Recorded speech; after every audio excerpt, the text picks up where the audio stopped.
Sakit. Adem. Adem. Ata, Burada niye yatma? Adem ayak altına niye yatmısan ay oğul? Bura yatmaq yerdir. ata nənəm deyir ki, sən atan elə ömrü boyu ayaq altı olub, ayaq altıda olacaq. Mən də elə indidən yatıram ki, bəyəni sən kimi ayaq altı olun da. Sən niyə nənə qulaqsın? O aramızdakı pərdən asır. Hər şey fikir verir. Miri ilə bütün gün bir yerdəyim.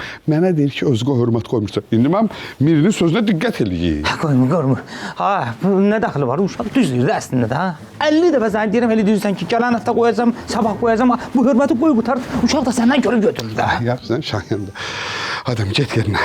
Ata, sən mənə demişdin, nənəvə denək ki, nənə bir dənə dilə getdi. İnədim deməliyi. Bilir də, bilir söhbət hara getir. Sən get yerinə. Yerinə get. Vay. Bu uşaq bir abırsılıq var. Sən deyirsən ki, qaynanamın yanında ağzına gələn danışır. Ha, bu uşaq səndən görüb götürdüyü budur da. Belə atadan belə uşaq olar da. Dana tərbiyə vaxtıdır.